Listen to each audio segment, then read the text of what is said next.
Welcome to the UX Consultants Lounge. I'm Kyle Soucy, founder of Usable Interface, an independent UX research consultancy. You can find out more about my work and the services I offer at my website, usableinterface.com. I'll be your host here at the lounge, where I'll be providing a place for UX consultants to gather, share stories, and learn more from one another. Oh boy, do I have a treat for all of you today. I decided to do something a little different for this episode. Rather than interview another UX consultant, I invited someone to the lounge outside of our industry that I think we all can learn a great deal from. My guest today is Lisa Bragg. She is the author of the book Bragging Rights: How to Talk About Your Work Using Purposeful Self-Promotion. Now, if you've listened to any of the other episodes in this podcast, you've probably heard me mention more than once how much I struggle with self-promotion. Sharing my accomplishments is something I've never felt comfortable with. I always fear that I'm saying the wrong thing, or worse, that I'm coming off as arrogant, cocky, or just pretentious. I never want to be that person. So instead, I sometimes don't share at all, which, after reading Lisa's book, I realized not only hurts my business, but it also does a disservice to my network and prospective clients. After talking to some other consultants, I know I'm not alone with this issue. So I thought, why not invite an actual expert in the art of self-promotion to the lounge to give us some advice? In this interview, Lisa and I talk more in depth about why being humble and not sharing your accomplishments is a disservice, as I mentioned. But I wanted to share a small example of this with you. Last week, I wrote an article and I put off writing it for a very long time. And I did this out of fear. I was afraid my opinions weren't novel or that people wouldn't agree with them. It's always a bit scary for me to put myself out there. It's honestly a miracle I actually have a podcast. And it took a nudge from a colleague for me to finally do it. So once I went through the hard work of writing this article, I had the even harder job of telling people about it and promoting it. For me, this is always harder than writing the damn thing. Don't get me wrong, I was excited to finally get it out there, but I'm afraid that my self-promotion will be viewed as annoying or, as Lisa Bragg states, just adding to the noise that's already out there. I finally shared it, and I also reached out to a few people that I cited in my article to let them know how helpful their work was. The response from one of these folks was pretty special. They mentioned how honored they were to know that their work was helpful and to be cited in the article. And they also mentioned that they were working on another article that very same day that my message came in, but felt like quitting because it seemed like no one ever reads what they write. It turns out my message gave them hope and got them to reconsider quitting. It was really a circuitous moment for me. I realized that by writing my article, it brings more exposure to other people that I've cited who have helped me. It really hit home to me how much we're all connected and that we all need each other to share our work and let each other know what that work means to us. It's how we encourage learning and foster growth. Anyway, it was a bit of an aha moment for me that I thought was cool, and I just wanted to share since it really is a perfect example of what this episode is all about. If the thought of self-promotion is icky for you, you'll be comforted to learn that a lot of it involves practicing gratitude, which was a real relief for me because I'm definitely one of those people that felt like it was icky. As I mentioned, Lisa will talk more about this. We also covered the cultural biases with self-promotion. how to accept a compliment without self-deprecation. Spoiler, it involves wiggling your toes. Yes, I'm being serious. We also discussed dealing with tall poppy syndrome. That's when people want to cut down a person who stands out as a high achiever. Understanding that your network cares about you and actually wants to know about your successes. Dealing with imposter syndrome. How fear of being 100% correct all the time holds us back. How to handle negative feedback. And lastly, defining your 3 pillars that carry your vision and point of view to make sure you're self-promoting with purpose and providing real value for your audience. So we discussed a lot in this interview, but there's so much more covered in Lisa's book. I found her exercises in the book to be very helpful. So if you're interested in picking it up, the link is in the show notes. Let me tell you a little bit more about Lisa before we get to the interview. She has devoted her life to helping people be seen and heard through sharing their value with the world. She's a popular speaker and strategic advisor. She provides consulting services and conducts workshops for companies of all sizes. Lisa is a former TV news anchor, reporter, videographer, and show host. So, let's get to the interview. Please enjoy Lisa Bragg. Hi, Lisa. Welcome to the UX Consultants Lounge. I am so glad you are here. Hi, Kyle. Welcome. Hi, nice to hear from everyone, too. I just have to start by telling you how thankful I am that you could take the time to be my guest today on the show. When I was reading your book, I felt like you were speaking directly to me. I've always struggled so much with feeling uncomfortable with self-promotion, and the feeling of ickiness for me whenever I try to share an accomplishment is real.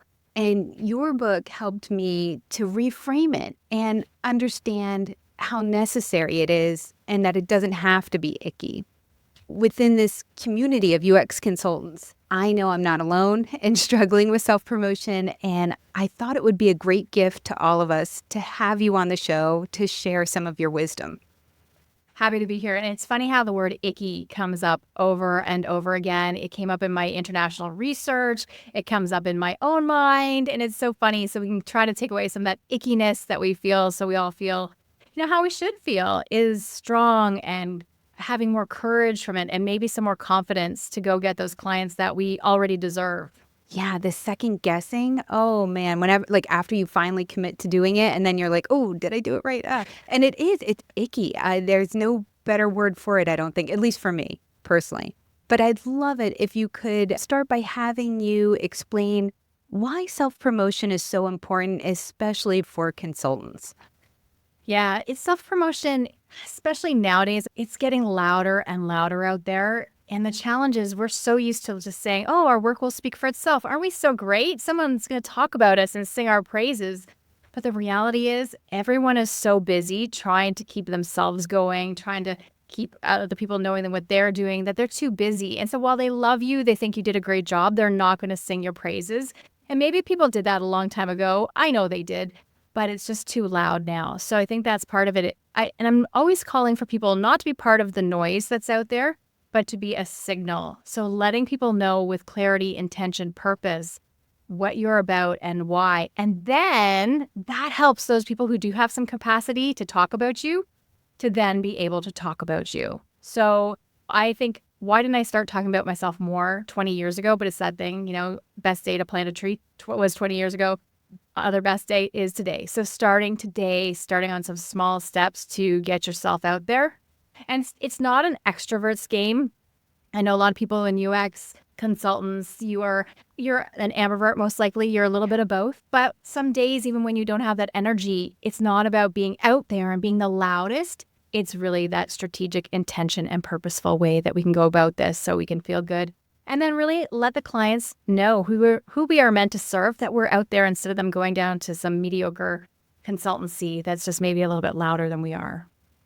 I love that point that you don't have to be loud, because I'm not comfortable personally being loud. And it's a bit exhausting, feeling like it's never enough, that everybody's doing it. And I love how you said you don't want to be part of the noise. You want to be contributing something of value. I think even when somebody gives you a compliment, so off the top, you said, you read my book and it got in your head and your heart. And hearing that, I'm so quick to start self-deprecating. I think that's another thing that we do so quickly is self-deprecation, where we'll put ourselves down and start listing the laundry list of things that we know in the background aren't going right. And so holding ourselves to saying no, we want to make sure that we're not going that self-deprecation route, that we're standing in compliments, standing in our successes and owning it, and then allowing people to know about our successes that way instead of starting the self-deprecation route. We're so quick on self-deprecation. It's unbelievable. When I listen to people and you give a compliment, next time you give a compliment, listen if they go to the self-deprecation route. And if they do, give them my book. Let's talk about that a little bit with self-deprecation. And you said yourself, you were hearing the compliment and you immediately in your head started to go there. What do you do to stop yourself from, batting that compliment away? Can I tell you, it's actually really strange, probably. I actually, if I'm starting to feel like I'm going to go down that self-deprecation route or deny a compliment, which so many of us do, I sometimes will wiggle my toes to ground myself, to remind myself, even if I'm sitting, I'll wiggle my toes. Don't do it. And that's a thing for sales too. Why am I talking, right? So wait, don't talk, wiggle your toes.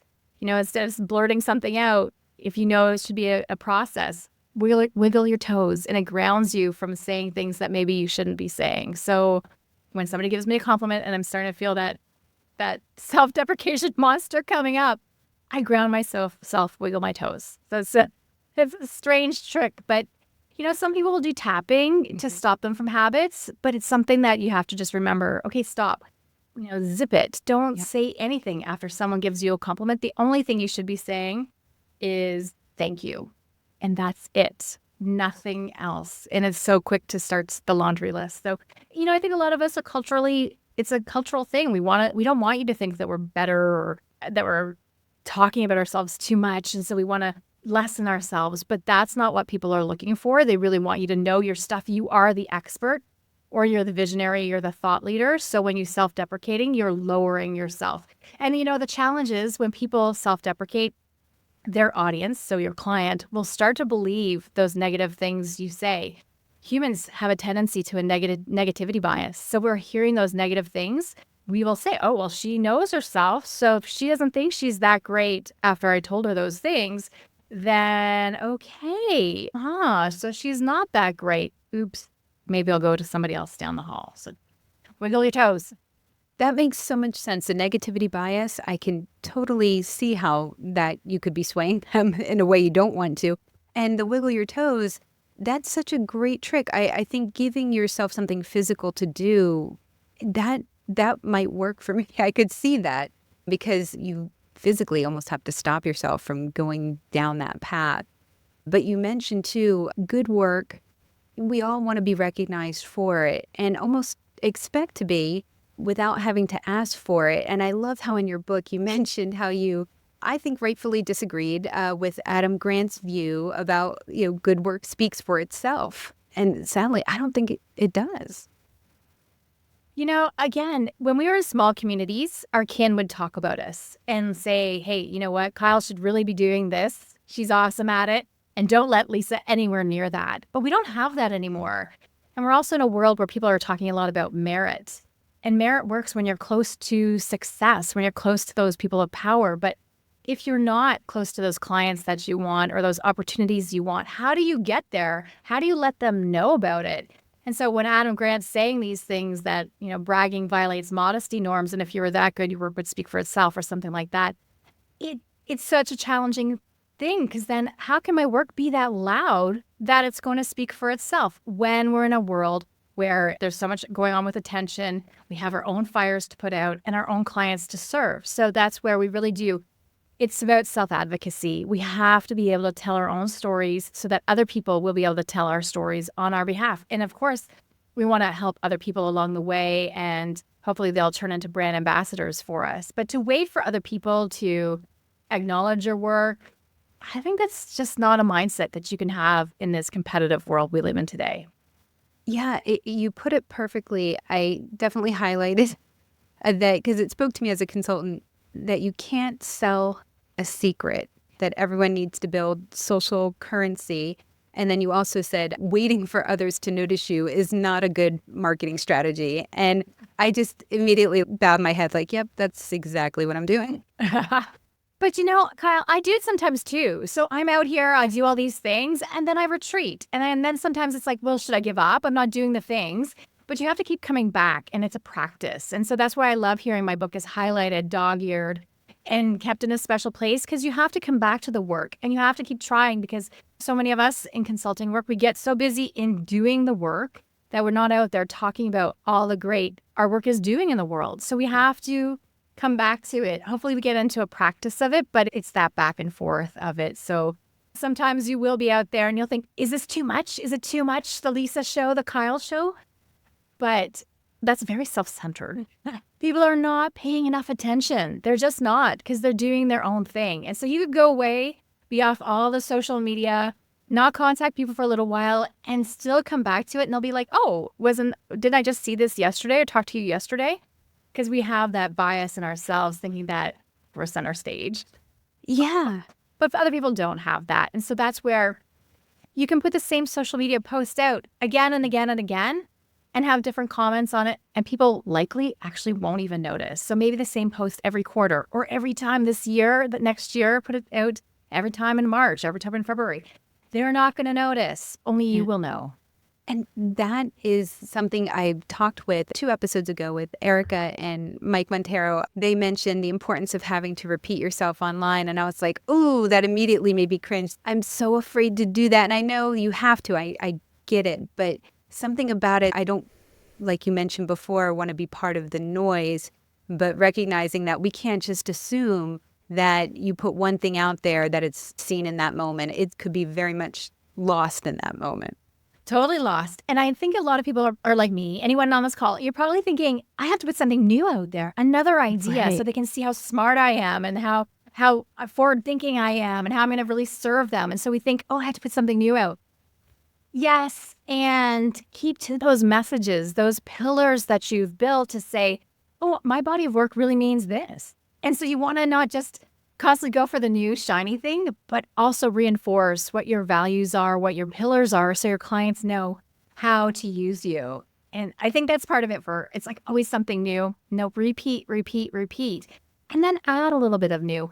When we're always adding new too, it takes a lot more energy. Yeah. And so conserving energy, not making this so tiresome for yourself, is another job that you don't need to have. Yes. Yeah. And when we were talking about what Adam Grant said about how good work speaks for itself, and really in a perfect world, right? Maybe if we were all equal and we all treated ourselves equally, then yeah. But you mentioned how meritocracy, it sounds like on the surface that it should work. People get success or power because of their abilities, not because of money or social position. But that only works if you're in that elite group, right? Typically, with the world that we live in now, you have to be lucky enough to be in the group to be recognized. Yeah, that's the reality of it. If you're not already, how are they going to know? They're not mind readers. I interviewed a panel from Japan, and the way they get jobs there is that your leader is supposed to read your mind. It's called Susura. And a lot of Western, we're very much individualistic here. We're not as collectivist. So maybe they can. It works over there. But for our area, like, you have to let people know we're not good mind readers over here at all. So it's letting people know how you are of service. And we think that they're just going to find, I would love it if people found me on my tiny piece of the internet, but they're not. They're not, unless I'm out there talking about what I'm doing and how I am of service. And when we feel that bragging and self-promotion is icky, we have to reframe it to think of it is how I am of service. And so that's the reframe. It's being of service to other people. And that lessens that, okay, I'm going to talk about myself. It's how I am of service. And I know with Adam Grant and the social norms, we have been conditioned to not talk about our successes and to hold back. That is ideal, but that's not the reality. And what's interesting too, once you hit, like for politicians or celebrities, we all talk about them over and over and over again. And Adam Grant, for example, he talks about himself quite a bit and lets you know how many books he's sold and all of his accolades. So it's like there's a disconnect in messages. the message is for you, but not for him. So that doesn't apply. So I don't really get it. And I asked him, but he just says it's too risky for people, especially women and minorities, to talk about their successes because of past studies and past research. So it was a really gift that he said that, because then I went to really look in depth about what the research said. And most of the research was done on university students, American university students, and very small cohorts. So we're basing a lot of this information on how bragging and self-promotion might be bad for you based on small groups of people. And I just think that it might be hard to do because we're so conditioned to talk about other people, but you have to do it. So how do we take off that negativity and make it a positive thing? And the reframe is to be of service to other people. Yeah. And you mentioned Japan, and I loved how you talked about cultural norms in your book and how it's different. Bragging is viewed differently. And I think with the Japanese, it was bragging through writing instead of vocally. And I can see that. I can see how I'm much more brave eventually if I can get a social post out there to write it than to actually say that. Yeah, I think it's just for them, they're just starting to get to it where we're much further along. But I think one of the biggest tips is that it's context. So when you're talking to other consultants and you're saying you did this and you landed this client, that's context. So if they're also successful, they don't see it as a bragging, as a negative. So I should probably just define what bragging is, just so we're all on the same page. That'd be because in that research, they didn't define what bragging meant. And so bragging means to talk about one's success with pride. And my reframe is that pride also means justified self-love. So you deserve to talk about those successes. And then self-aggrandizement, that's that ickiness that we get confused. And back in my broadcasting days, that would be a $50 word. So it's, $5 words, so $50 now. But self-aggrandizement, that's that puffery, that ickiness, that I'm better than you, that only one person can win. That's what we miss. We miss the mark and think that bragging is that, and it's different. So that's something to consider when you're looking at the word brag and bragging. And it is my last name. It has been. So I have. Which is so perfect. Definitely, yeah. So I've studied the word in its meaning, and it used to mean shine, shimmer, and bravery in multiple languages. And so I think it's as we went into this factory system that we started to want to be part of a cog in the machine. And I definitely don't want us to be cogs in any machine now. So we don't want to just put our heads down, do good work, and eventually someone will notice you type of thing, because it's just not going to happen for us. And so that's where we take our brag, that thing we want to talk about, our success, and we turn it into self-promotion.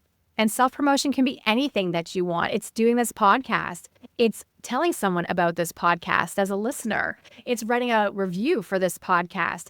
It's picking up the phone and calling a client or a potential client or someone who, hey, who do you know that might need this service?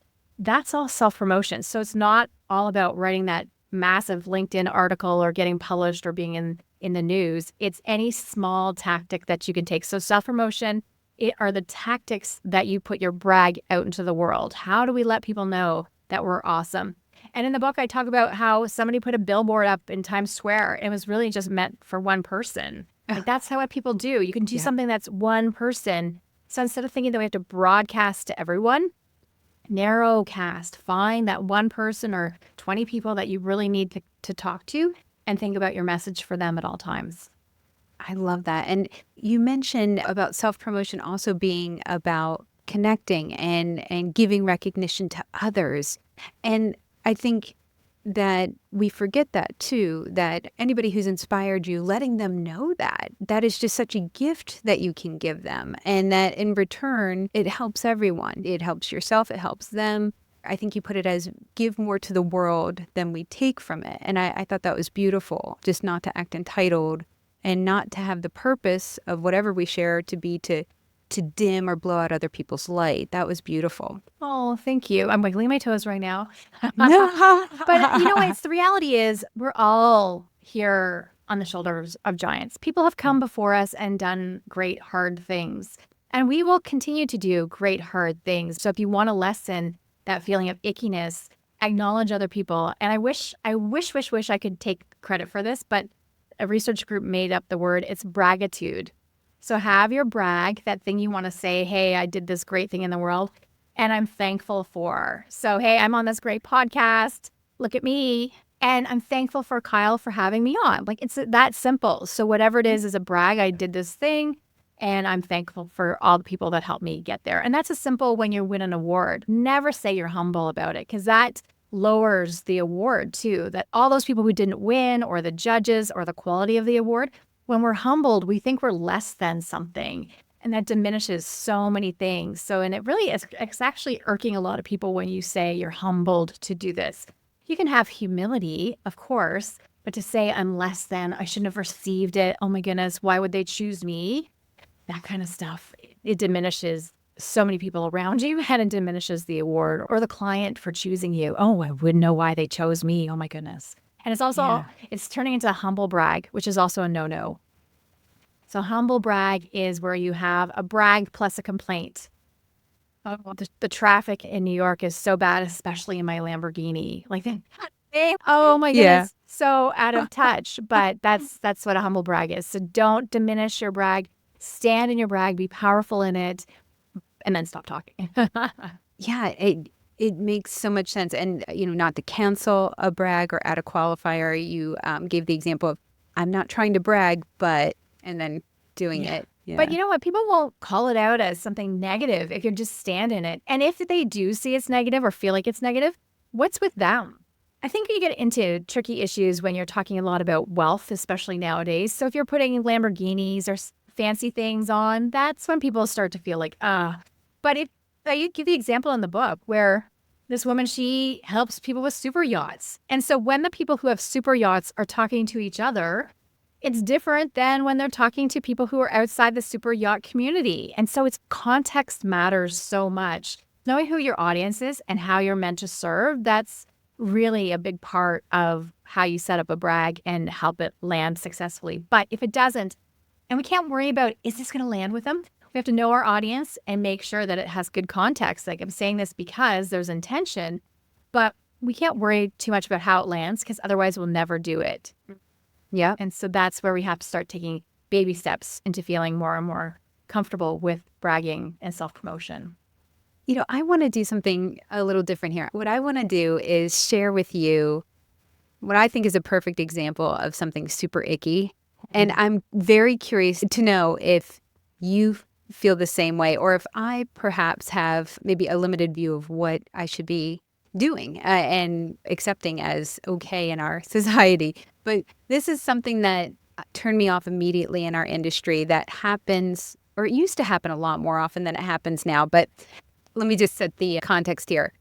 Back when Twitter was Twitter, before it became X, and also before Twitter got toxic, I think, before it died, at least for our industry. There was design Twitter, which was a mess. But before it became toxic, the UX community really thrived there. It's where we connected, and we were able to self-promote. We were able to learn about each other, our accomplishments, our thoughts, our feelings on things. And it was a good place. But there was a common practice that I personally could not stand. And that was retweeting a compliment. There were a few really bad offenders that would just retweet without even adding a comment, and they would do it repeatedly. If they spoke at a conference in the morning, they would spend the afternoon retweeting every tweet that mentioned them and how great they were. And I gotta say, that's nauseating to me. And I would sit there, this is really like 18 years ago, and I thought, I just never want to be that person.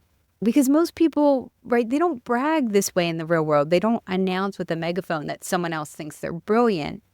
But I would love a reality check from you as someone who is an expert on this. Is that the right way to be looking at that? Or should I possibly soften my view on it? Or Good one, for sure. A couple things. So first of all, I would say, why are you paying that much attention to them? Back on you. So what is it about you that it's connecting, and you're thinking, oh my goodness, like this is too much? So that's off and on the person who's watching and thinking that. So what is it about it for you, honestly? You don't have to answer it here, but why were you feeling that? Is it because it was too much? It was something you didn't have? What is it about your own self that you felt that way? I can absolutely answer. I think from when I was young, it was exactly what you painted in the book, which again, it felt like it was written for me. It's like I believed at a young age, you be a good girl, you put your head down, you do good work, and that people would recognize you. And I had that deep-rooted fear of judgment. But I look at those retweets and I think, oh my goodness, you're being so boastful, self-aggrandizing, just insufferable. And it goes against everything that I don't know if I was taught it or if I just felt it just from the time that I could remember that you're just not supposed to be.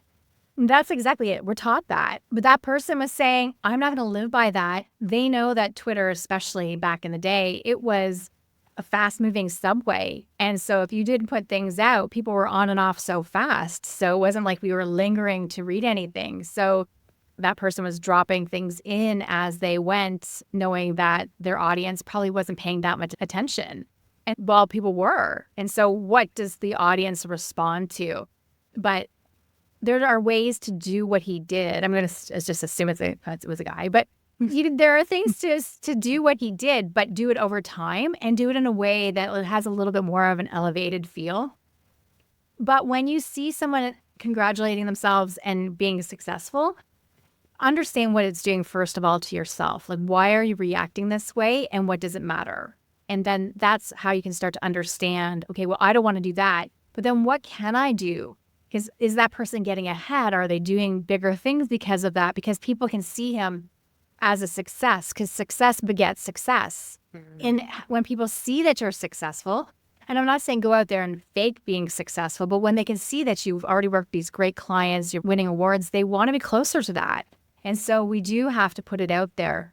But that's where Twitter, it's where it is now. But when you see people constantly putting out the same message, then you wonder, well, do they have anything else to talk about? That's a bit of a problem. So there's a pattern that we can do for these things. So we can talk about the other winners and say, look who else. Because when you talk about other people winning the same awards, then you put yourself in a peer group of these excellent people, but you're doing it in a way that's more nuanced. So you're congratulating other people saying, they won this award too. So you can put them up in front. I usually want to put yourself, because so many of us are so limited on our bragging and self-promotion. I usually say, put yourself number one. But if you are really good at it, put yourself number two. So you congratulate someone else, who won this award, and then add yourself in. So for you, I definitely say, put yourself first and say, hey, here are the other people that are awesome that won the award. But to repeat it over and over again, I think that person was also maybe doing a just spray it kind of thing. So I would wonder what their other social media was about. But you can often go hand in hand with congratulating other people, thanking the judges. Having that braggitude is a better way to go about it than just really spraying your whole feed with the same message. I think it gets to be crass at the end, that it's too much of one message. Mix it up, come back to it in a month or two, things like that, instead of just over and over again about your award. I hope that's helpful, but there's some unpacking to do there. It is. I'm going to probably get the pronunciation wrong, but Schadenfreude, taking pleasure in someone else's misfortune. You talked about freudenfreude, which I actually didn't even know was a thing, being happy for someone else's joy or success. And I want to be, but a person like that makes it so darn hard to be because you're beating us over the head with it, Yeah. And I think because I so badly don't want to be that person, I don't do anything, which is not good either, because we miss an opportunity to, like you said, to also thank others and recognize others in that. And people want to see your success, Kyle. They want to see what you're up to. So there's a happy medium between bombarding a feed with it and then taking some more strategic and really purposeful steps. You already know what you don't want to be. That's the extreme of it all. So you don't have to do all those things, but you have to do some things. So what are the things that you want to do? And especially if you're putting it out on social media, what are those things that you really do want to have, that people will see, that people will connect with in a deeper way? But then I also challenge to say, what are you doing behind the scenes? So we have the social media piece that people will connect to, but are we going back and seeing who else that we can connect with, that we'll brag to, that doesn't have to be so overt and so open on the social media channels? Because there's a lot of ways to do it that's not about social media. So that's my key to that is, if the social media piece is just too icky, don't start there. Okay. Start with people that you know, letting them, again, you went back to a great suggestion, is giving someone a compliment. Start with that. And then adding in, or I'm really thankful for, this is what's happened, and it happened because of you, right? So those kind of small steps into it, instead of, bombarding your feet with how awesome you are. Because there's also the tall poppy, so the tall poppy is a term from Australia. It's in the UK. It's growing widely now, where people understand that there's so many of us who are awesome and doing great things, and we grow, and maybe we're above our peers. And so people like to lob off the head. So a tall poppies, they want them to grow in uniform. Anything that's above it, they take the top off of it. So it's like kind of the tallest nail gets hammered down. There's several different the longest blade of grass is another one, gets mowed first, those kind of things. But we can't dim our light waiting for other people to expect them to see us if we're not giving them something to go on. So you can write a little email to somebody saying, I want to let you know I did this. I had a friend, actually, she was just on the show Taylor Swift Effect. She wrote this great email to everyone she knew, just saying, I'm going to be on this NBC show for Taylor Swift about the Swift Effect, because she took all these pictures of Taylor Swift. And Jasmeet sent this email saying, I'm really excited about it. And she doesn't do it all the time. I think this is only twice that I've ever received any kind of this self-congratulations email. But it's also something that I wanted to share in. I wanted to see her joy and her excitement in what she was doing. And then also, how can I champion her? Because I care about her. And that's the thing. If you care about someone, they want to know. That people are really offended. That's what the research found, is that people are offended if they find out after the fact about something that you had a success in that you didn't brag about, and they find out later. People are offended by that. And so think of it that way. I don't want to offend people. So if my friend Jasmeet hadn't told me that she was on NBC and at a primetime show, and it was a big feature, and I found out later, like, why didn't you tell me? One, I wanted to watch it because it was interesting. Two, I want to cheer my friends on in their successes. And also, she's a professional friend. So what opportunities could come to her that I could help her with that will then help me in some way? Because there is definitely the halo effect on so many things we do. You help me, I help you. That's part of meritocracy. That's how it starts to move faster. So if I know about how you're successful, then I can help you. And so Jasmeet, she sent it out saying, this is coming up. And then she said, hey, if you missed it, here's the link. I have it up for just a little while before the NBC people come after me. But she gave that opportunity, and it was beautiful to see it. So just small things that people do really want to share in your success. It's called joy. And I did not make that up either, but joy. We want to share in other people's joy. I think especially now, there's so much negativity, heavy news. Having some joy, sharing those good things in your life, putting the spotlight on other people, that's what really makes a difference right now. And you'll actually stand out because of how noisy it is with negativity.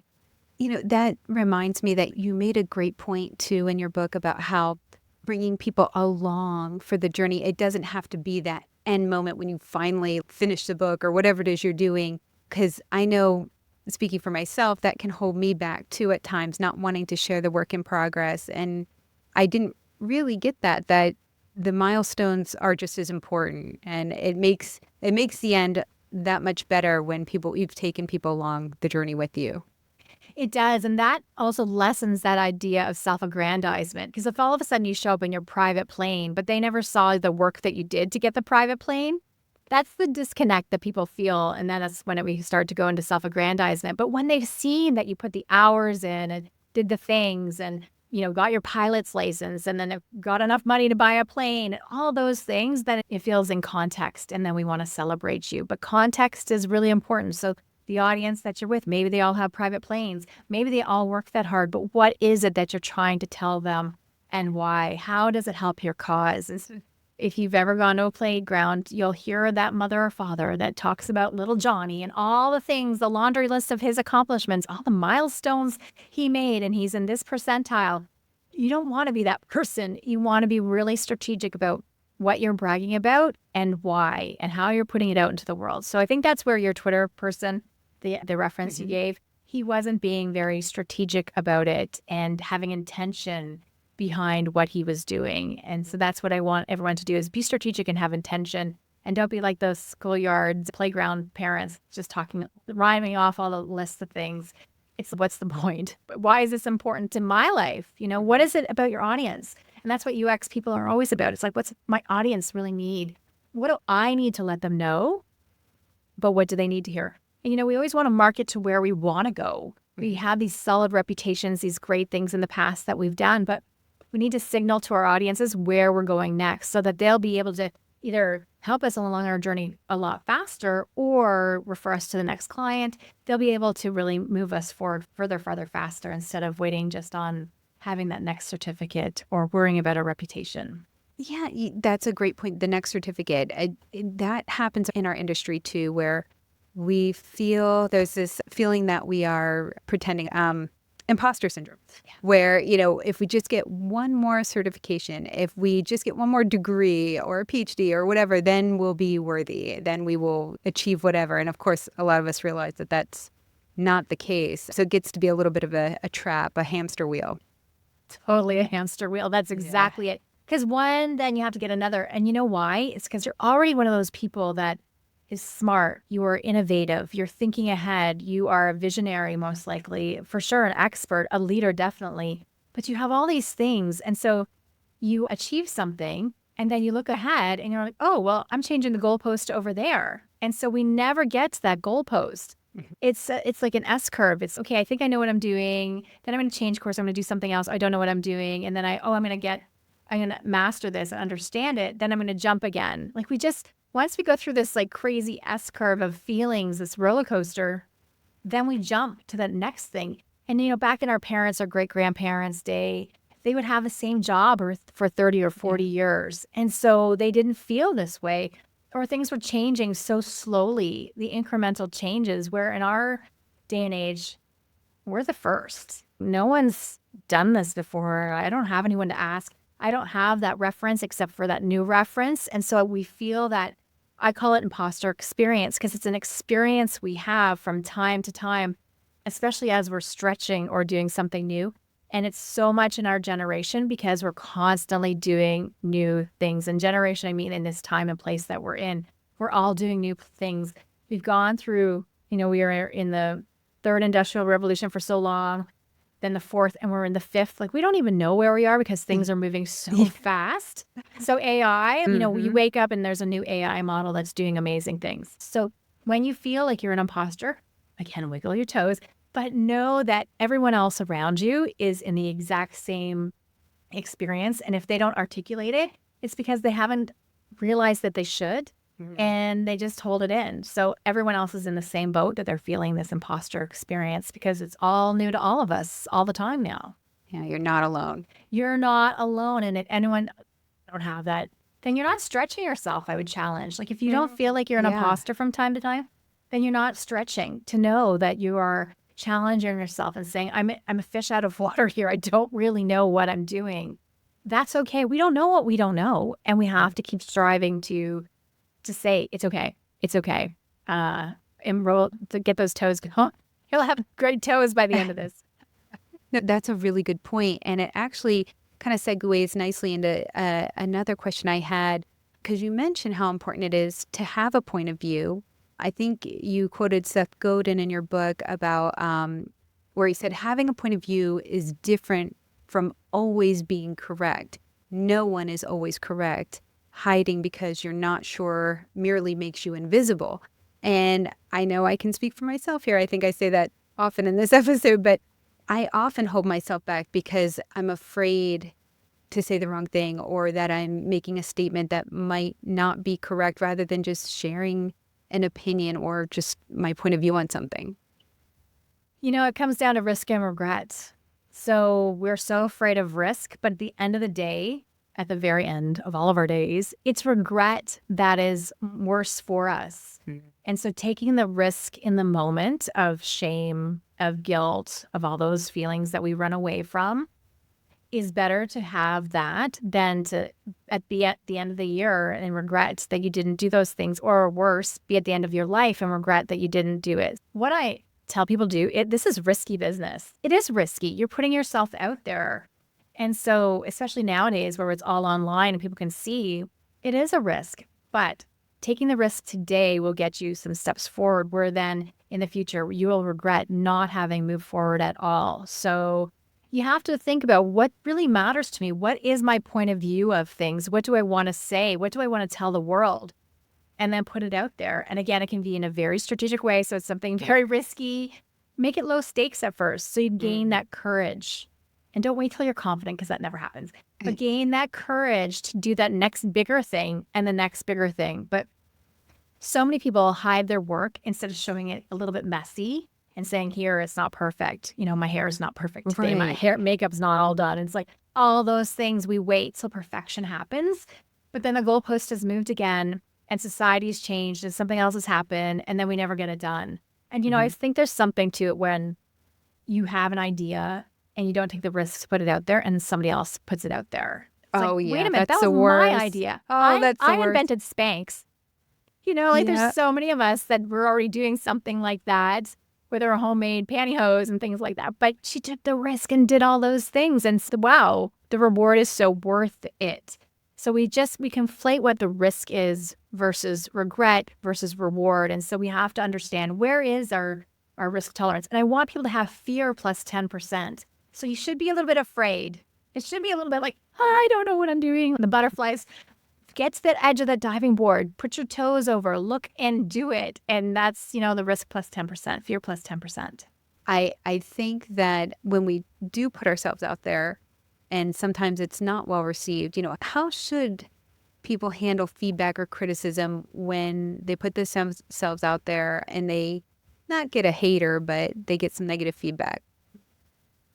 Well, congratulations. You've made it. The haters will come. If you are doing successful things, they will come. There are enough people who are like the tall poppy. They want to cut you down because it's something about them.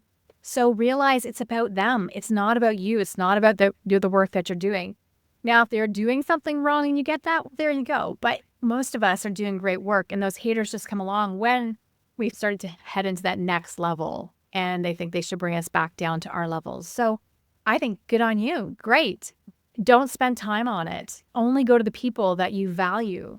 I think it was Brene Brown or someone like her, that it's like they take a little square on those little sticky notes and then they write the 6 or 7 people that really matter to them, their opinions. And those opinions are the only ones they're going to ask for and care about. And so if they get the haters, the trolls, don't worry about it. Ignore it. I let trolls bring me down for so long. I posted something way long ago when the internet was new that was really about how newspapers were going to die. And my background's journalism. And I mistook the word effect with effect. And they took me down hardcore, flames, bad. And it stopped me from writing and posting for a long time. Oh, no. Well, what a regret that is. I think I lost so much time from social currency. So building up my self online of doing all these great things because I let that take me down. Such a small thing that nobody even cares about now at all. So, but you let it hold you back. I'm not worthy. Oh no, I am embarrassed myself in front of my peers. Most people don't even think twice about you when you make a mistake. So, you know, I wish I could tell that young girl to have dusted herself off and get back right into the melee, but I didn't. But just remembering that now, that's a story that other people can learn from, is just don't worry what the haters say. Don't get caught up in it. Just take a moment, take a beat, because it's going to hurt. Mm-hmm. We're not machines.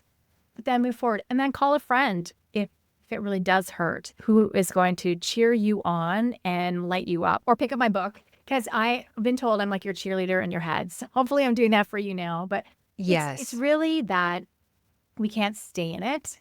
And I talk about in the book, it's a shame. Like we feel shame. Just change shame into guilt. Our human connection, we feel shame longer than we feel guilt. It's so weird that we do that. Because I'll get in a shame spiral and I'll stay in that. Yeah. So just say no. I have shame because I didn't know the word affect. So I should have looked it up. Mm-hmm. So I'm guilty of not perfecting my prose. I'm guilty of not checking. But I shouldn't have shame because of that. And I know this is a trivial example, but there's so many things in our lives that it's like that. So move it into the guilty category. And then I can do that. I can accomplish that next time. I know if I do these things, then I'm check mark, I can accomplish that, then it's gone. So move it from the shame bucket to the guilty bucket, figure out what it was that you could have done, and then check it off your list because it's done. And next time you're going to rock it. I that's a good point. I don't feel like it was a small example at all, because it's sometimes those small things that really haunt us for a long time, which is crazy, but it does. We get into that. It's hard to pull ourselves out of that. So I think that's such a good point, such a good reminder that we should not live in shame over something so small that happens and let it hold us back.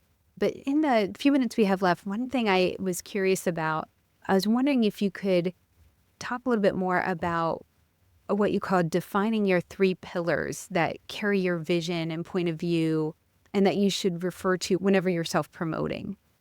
Well, because then that takes us away from talking about everything. Like, what do you want to stand for? And so many people, it goes to storytelling. They don't know what stories they should tell.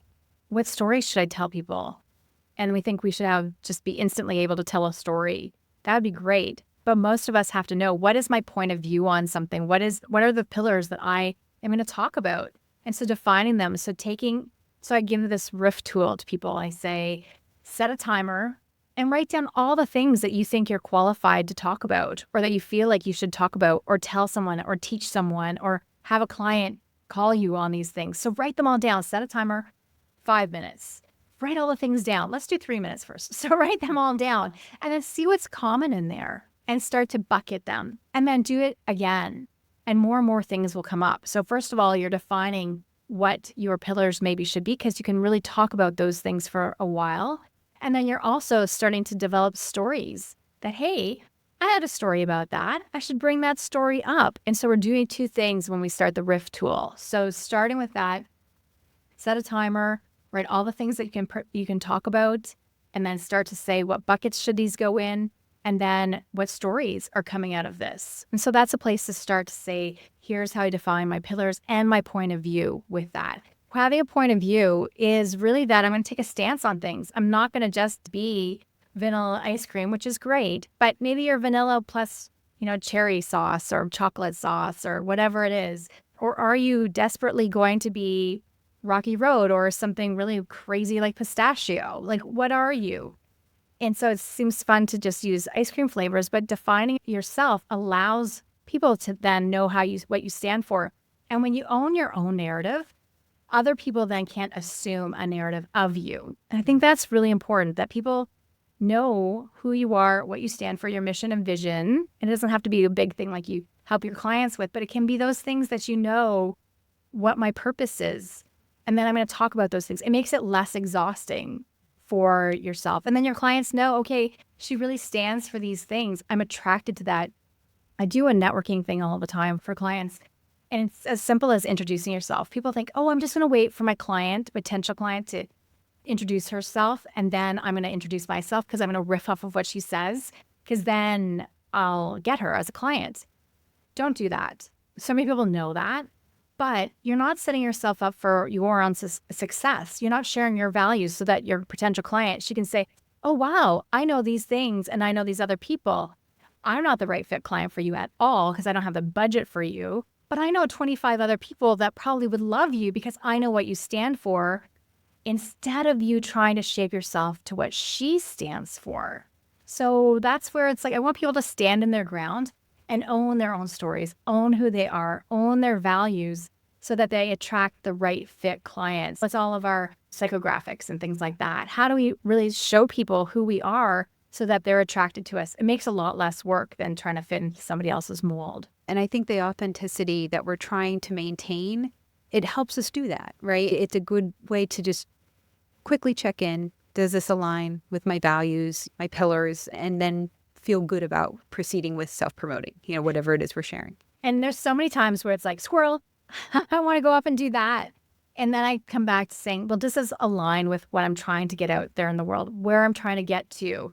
Does this align with that? So I don't have to talk about every world issue or every current affair out there. I can stick with the things that really matter to me. And I use Jen Harper in the book, who has Cheekbone Beauty, and it's an Indigenous makeup company. So she's all about Indigenous people. She's about sustainability and beauty. So she has others, but those are big things for her. And so she doesn't have to talk about all the things, but if you tune into her, she's probably going to talk about those things. She will talk about those things. And so then people know what to expect from you. It's a little bit of a cheat sheet for people too. Well, Lisa, I am just so grateful again for your time today. I wanted to end with just letting you know what the main message that stuck with me the most after reading your book, that I think helped me reframe the most, was humility can be a disservice to you, especially in corporate America.